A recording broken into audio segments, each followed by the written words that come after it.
My name is Leo, and I am 12 years old. I live in Austin, Texas, a city that feels as big and sprawling as some of the adventure stories I love to read. Most days after school, my backpack felt heavier than it should, not just with textbooks, but with the quiet weight of things I wished I could change. I wasn't a super athletic kid or the loudest, but I had a secret superpower. I loved books more than anything. Not just the stories inside them, but the feel of the pages, the smell of old paper, the way a book could take you anywhere without moving your feet. My favorite place in the whole world was the public library, but it was a long bus ride from my neighborhood, and my mom and dad worked long hours, so I couldn't always go. It wasn't just about me, though. I saw it all the time. Kids younger than me, especially the little ones around our apartment complex and the park, didn't have many books. Their parents worked hard just like mine, and new books were a luxury. I'd watch them play, and sometimes I'd see their older siblings struggling with homework, trying to read words that seemed too big for them. It made my stomach ache a little, knowing how much joy and knowledge they were missing. Sometimes I'd offer one of my own books, a treasured worn copy of a dinosaur encyclopedia or a magical quest, but I only had so many, and I wanted them to have their own adventures. I wished every kid could have a stack of books by their bed just waiting to be explored. That was my big secret dream, a quiet hope I carried inside. But I was just a kid. What could I really do to help? That was my internal nemesis, the little voice that whispered, "You're too small, Leo. This problem is too big for you." It made me feel like all my ideas were silly, like they would never make a real difference. One sunny afternoon, while sitting on a bench at our local park, watching some little kids chase each other without a single book in sight, an idea sparked in my head. It was like a little light bulb going off. What if there was a place right here where anyone could take a book and leave a book, like a tiny, always open library? I imagined a small, waterproof box filled with stories sitting right by the playground. Kids could come, choose a book, take it home, and then maybe bring another one back when they were done, or even bring one they already had. My heart started beating faster with excitement. I started telling my best friend Maya about it, and her eyes lit up too. She thought it was a brilliant idea. But then the questions started. Where would I get the box? How would I keep it safe? Who would even care? My internal nemesis, that doubt, started to creep back in, telling me it was too much work for a kid like me. But the image of those little kids finding a brand new story was just too strong to ignore. The first step was finding a suitable box. I spent weeks asking around, checking discarded furniture, anything that could be repurposed. My dad, after hearing me talk about it nonstop, helped me find an old wooden crate that used to hold fruit. It was sturdy but rough. Then came the challenge of making it weatherproof. I tried painting it with some old house paint we had in the garage, but it chipped and peeled almost immediately after a small rain shower. The books inside got a little damp. That was my first setback. I felt a wave of disappointment. I cleaned the books as best I could and tried again with a stronger, outdoor sealant my dad helped me find at the hardware store. It cost some money I had saved up for a new video game, but this felt more important. Next, I needed books. I donated some of my own beloved stories, carefully choosing ones I thought other kids would love. Maya donated a few of her favorites too. My parents asked their friends, and slowly a small pile of books started to grow.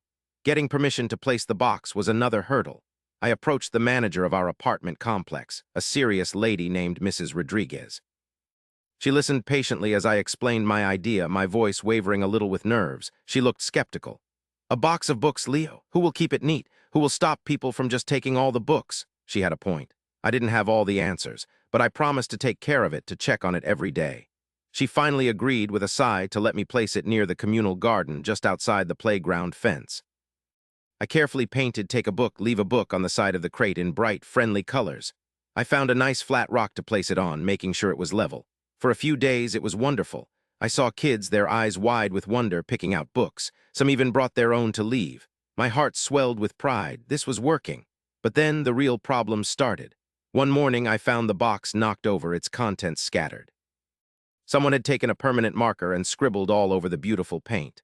Most of the books were gone. My stomach dropped. It felt like a punch. I carefully picked up the remaining books, my hands trembling a little. Was Mrs. Rodriguez right? Was this just a silly idea?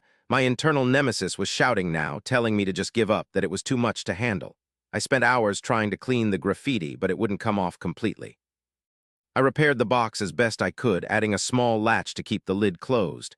I tried to get more book donations, but it was hard. People had given once, and I felt bad asking again. The box would often be empty for days, and then a few new books would appear, only to disappear quickly. It felt like I was constantly battling something I couldn't see, a tide of indifference or thoughtlessness. My spirits sank lower and lower. I poured my allowance into buying new books from thrift stores, but it was like pouring water into a bucket with a hole. Then came my lowest point. One cloudy Saturday, I walked to the park, my shoulders slumped, dreading what I might find. As I approached the garden, my eyes instantly went to where my little library used to be. It was gone, not just empty or damaged, but completely gone. There was nothing left but a small indentation in the dirt where it had sat. My breath hitched in my throat. I ran to the spot, my heart pounding. It wasn't just removed, it looked like it had been violently ripped away. A piece of splintered wood, part of my carefully painted sign, lay on the ground. Tears welled up in my eyes, hot and stinging. All my hard work, all my hopes, all my savings gone. It felt like a final, crushing blow. The internal nemesis screamed, "See, I told you you're just a kid. You can't fix anything. This was a dumb idea. Just give up, Leo." I stood there for a long time, just staring at the empty spot, feeling completely defeated and alone. I didn't even want to read anymore. What was the point of loving books if they always disappeared? As I turned to walk away, a man I had never seen before emerged from the communal garden, wiping dirt from his hands. He was older, with kind eyes and a weathered face, wearing a dusty work apron. He paused when he saw me, his gaze softening as he looked from my tear-streaked face to the empty spot. "Son," he said, his voice gentle, "you must be Leo." I nodded, too choked up to speak. "I'm Mr. Henderson. I volunteer here in the garden sometimes. I saw what happened to your little book box." My eyes met his, full of despair. "It's gone," I whispered. Mr. Henderson nodded slowly. "Yes, it is, but I saw how much effort you put into it, and I saw those little ones' faces when they found a new story." He paused, then gestured to a corner of the garden where a tarp covered a shape. "I was a carpenter before I retired. Been watching your efforts for a while. It gave me an idea. Come here, let me show you something." With a sudden burst of hope, a tiny flicker in the darkness, I followed him. He pulled back the tarp, and there it was. Not a crate, but a small, beautiful wooden house built perfectly for books. It had a sloped roof to shed rain, a little glass door to keep the books dry, and even a small, sturdy base. It was painted a cheerful blue, and on the front in elegant carved letters it read, "Leo's Little Library." It was more perfect than anything I could have ever imagined.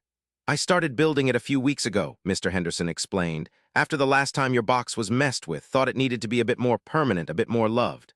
My jaw dropped. I reached out a trembling hand and touched the smooth wood. It was real. Someone cared. Someone had seen my struggle and quietly, without me knowing, built something beautiful to help. That was my turning point. The internal nemesis fell silent, replaced by a surge of overwhelming gratitude and a powerful new kind of hope. It was a leap of faith, not from me, but given to me by a stranger's incredible kindness. I burst into fresh tears, but these were happy tears. We moved Leo's little library to a prominent spot, bolted securely to the ground. Mr. Henderson even helped me put up a small, weatherproof sign next to it that explained how it worked. This time, everything was different. The sturdier structure, the beautiful craftsmanship, it felt respected. People stopped to admire it. Word spread, not just about the library, but about Mr. Henderson's kindness and about the boy who wouldn't give up. Book donations started pouring in. People from other neighborhoods, hearing about our little library, started dropping off boxes of books. The shelves were always full, always changing. I saw kids not just taking books, but sitting right there on the grass, flipping through pages, their faces alight with discovery. Parents started telling me how their children were asking for bedtime stories, how they were reading more at home. The communal garden around the library became a gathering spot, a place where neighbors chatted about books, shared stories, and connected. My new normal was checking on the library every single day after school. I'd organize the books, wipe down the shelves, and sometimes just watch the magic happen. I didn't feel like a small, powerless kid anymore. I felt like I was part of something bigger, something that brought joy and learning to my community. I even started helping Mrs. Rodriguez organize story time at the park once a month, using books from the library. We called it Story Time with Leo. I learned that a single act of kindness, like Mr. Henderson building that library, could truly ripple out, touching so many lives. It showed me that even when you feel completely alone and defeated, there are good people in the world who believe in the good you're trying to do. A few months later, the most amazing thing happened. A woman from the Austin City Literacy Council came to our neighborhood. She said they had been tracking literacy rates in different areas of the city, and they had noticed a significant increase in reading scores among elementary school children in our specific zip code. A 50% increase, she said. She wanted to know what was happening. When she saw Leo's little library buzzing with activity and heard stories from parents and kids about how it had sparked their love for reading, she knew. She told me my little library had created a wave of literacy, an unexpected twist of fate that proved that one small idea, nurtured by resilience and a huge heart of kindness, could truly change an entire community. She even told me that other neighborhoods were now asking how they could get their own, Leo's little library. And just last week, as I was arranging some new picture books, I found a small, worn copy of my very first favorite dinosaur encyclopedia tucked away on a shelf. It had been one of the first books I had ever donated. Seeing it there, a full circle of stories, I knew for sure that things truly do get better, and that kindness, like a good book, always finds its way back home.